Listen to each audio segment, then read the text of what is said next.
Very special thanks to Barrow Motors of Burnham-on-Sea for providing the Nissan 370Z in this review, and of course if you are interested in this car or maybe something else which they currently have for sale, then of course you can find all of those details as well as their current stock page and their contact us page by clicking the link to their website right below this video in the description.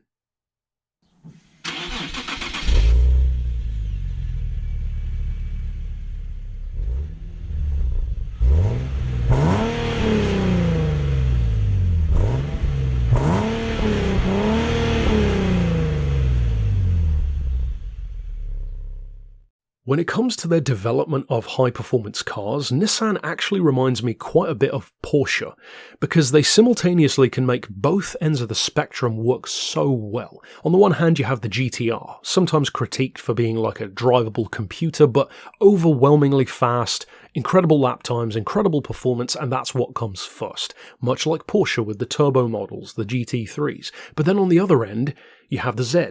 The Fairlady lineage, 350Z, 370Z, now the 400Z. For want of a better term, a simpler kind of car, more old school, more about the feel, the charisma, the personality, the vibe, the fun, if you will. Much like Porsche with the Boxster and the Cayman, which are pretty good rivals to this car as well. Now, when it comes to this Z, one of the things I like about it is that much like Porsche, and you could say many other brands as well, they offer just enough options to cover so many different bases than just, here's your sports car, it comes in one trim, like it or don't like it. They did so much more than that, and it's more than just having an open or a closed roof, which of course this one can come in. Convertible, coupe, here of course driving the coupe version, and you can get it as an automatic as well, although the one that I'm driving is the manual. Now, one reason why I love this car is it is one of those occasions where it proves my argument of modern automatics being superior, because the automatic version is both faster and more efficient on fuel than the manual version. And that's not just my opinion, it's been tested and proven. The manual version does 0 to 60 in 4.7 seconds, the auto in 4.6 seconds, and according to actual owners' aggregated reviews, the fuel economy on average is 26 miles per gallon on the manual, whereas the owners report 30 miles per gallon average in the auto. That doesn't surprise me at all, because a computer 9 times out of 10, 99 times out of 100, will know the better time to change gear and what gear to be in at any given moment than a driver ever will, or at least than a driver thinks they will. Now, in terms of the performance, you heard the numbers. It's quick either way, and the engine is, well, lovely. It's perfect for a sports car. 3.7 litre, as the name suggests, naturally aspirated V6, so there's no turbo lag, no supercharger whine, just the pure power of that very well engineered Japanese engine, about 330-ish horsepower, and that really does depend on the market. The American cars have a little bit more, Japanese cars are around that higher range as well, UK a little bit less for some reason, about 324 from what I can find, but most of them are around 324 to 332, so it's not like it varies that much. In terms of torque, you're looking at 270 pound-feet, not too bad, not crazy good, but not too bad, which is about 360 newton meters. One of the potential issues with that engine, at least on paper though, is that it produces that torque and that peak power at higher revs. Peak power is at 7,000. Not too surprising, but the peak torque is quite high as well. 5,200 RPM to really get the most twisting power out of that engine. That isn't ideal. You really want torque to come around 1,500 to 2,500 to be able to use it all the time. So the question is, how does it feel in practice? Does the engine feel like you're having to work the gearbox hard? Does the performance have to wind itself up?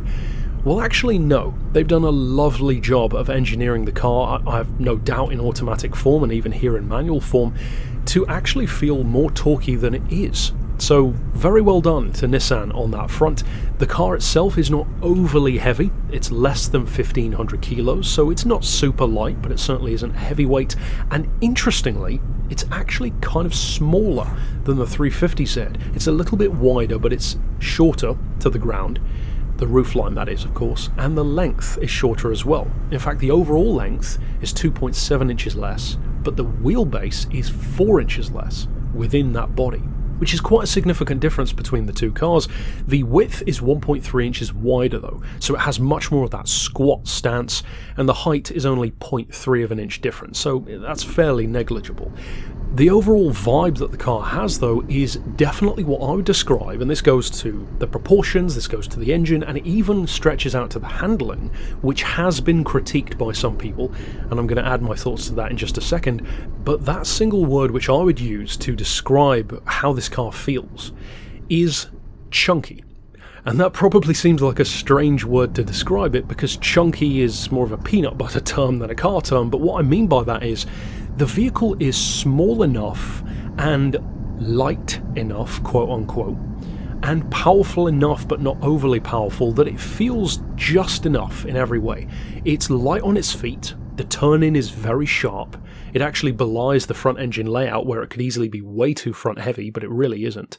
But at the same time you can feel kind of a muscular little pit bull kind of vibe to it behind that, and that's what I mean by chunky. It's got purpose behind it, it's got personality, it's got attitude, and I can actually understand why some people have critiqued it in that sense, because some have said, some journalists, that it feels more like a muscle car than a sports car.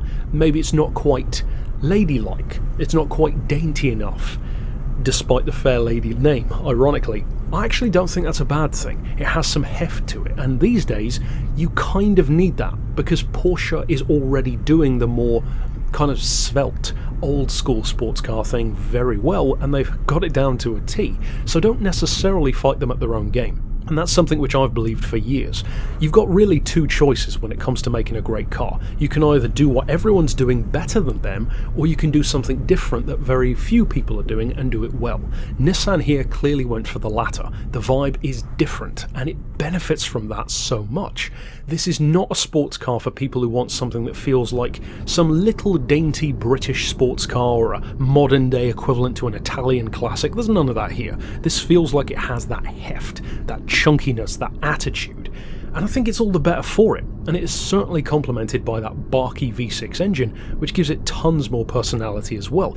And that is why I said in the thumbnail about the European vibe that the car has, because that is more of a European kind of personality trait. Japanese cars don't tend to have a huge amount of charisma, which is why I think this one is so impressive. They did a very good job of that. Now, in terms of using one of these all the time, maybe as a daily, maybe just as a sports car, what is it really better for? Because some cars can do both, even with two seats.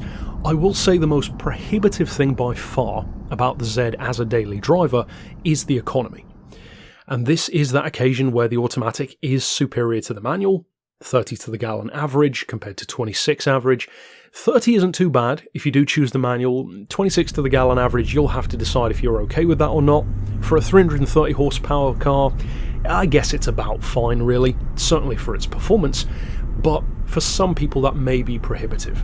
In terms of space, I would actually say that could be a downside, not so much because it's a two-seater, because obviously you know you're going to not have any rear space, but more so because the cabin does feel small, I will say.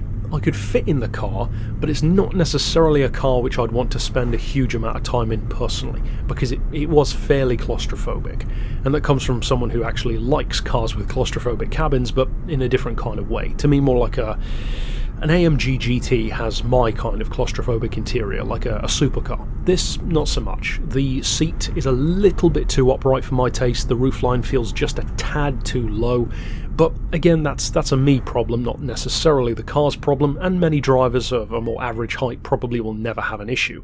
Boot space is pretty good for that coupe style with the more hatchback design, much like the 350Z of course, and in terms of issues, most of the ones which I could find online seem to be in the really high mileage category, like over 100,000, and let's be honest, no matter how well engineered a car is, that is the kind of territory you're going to expect to start to have some kind of issues popping up.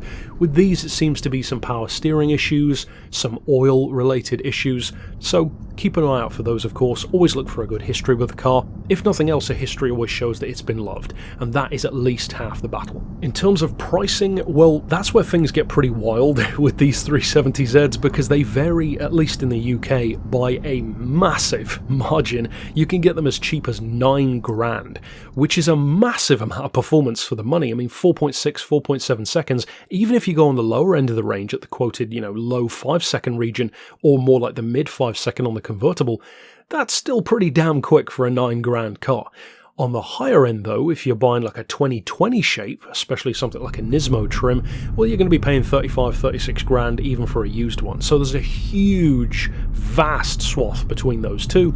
In reality, if you're looking for one of these, like just clean as they come, no special edition, just a standard entry level, but you know, as good as it's really needing to be, 370Z, you're looking at about 12 to maybe 18,000. You'll get good mileage in that region. This particular example is in that region with about 50,000 miles on the clock. So not crazy low, not like a collector's car, but certainly manageable. So yeah, it really depends on what you want to pay. At the end of the day, you can pay a lot more to get super low miles, great condition, maybe a special edition or a NISMO of some kind, or you can go on the lower end, take a bit more of a risk, and still get quite a lot of car for the money. To summarise my thoughts then on the 370Z, coming at this vehicle from the point of view of someone who's not a massive two-seater sports car fan, I'm more of a 2+2 GT kind of guy, coming at it as someone who's definitely not a manual fan most of the time, but even then working with it, and I will say enjoying the gearbox, it is a good one to work with. I will say the car definitely impressed me. I didn't have high or low expectations, to be honest. I went into it fairly neutral, with the ability to fall either way based on simply how the car came across. With these many miles on it, in this kind of age and condition, it still impressed me just as much as the new one would have. So overall, I would say if you are looking for definitely a more affordable choice of car which still looks great, still has great performance, certainly very interesting and very capable handling, if nothing else when it comes to fun, maybe even for some lap times or track days as well thrown in there, with the only real downsides being not great fuel economy and not necessarily the most spacious of cabins, and some have also critiqued the cabin style, but my stance on that is it's Japanese, so what do you really expect? Then yeah, I would say my verdict is it's a good car. It doesn't necessarily have the badge recognition or presence of a Porsche Cayman. You could argue it's maybe not as pretty as something like that, or maybe even some other rivals as well, but it offers a very strong all-round platform, fantastic performance for the money. It's a very pretty looking car with a lot of very, very well respected Japanese engineering put into it.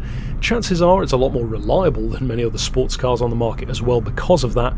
And if you want to use it as a daily, well, the level of comfort and the refined ride which it has, despite what I said about the interior, is actually very good. The ride itself is good. It's comfortable, it's surprisingly smooth, and it doesn't rattle your teeth out like a sports car very easily could.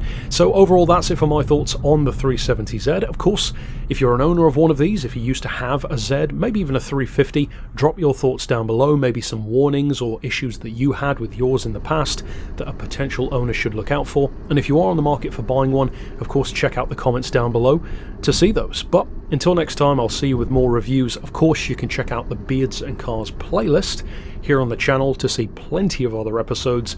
And until next time, I'll see you then. But for now, as always, thanks for watching.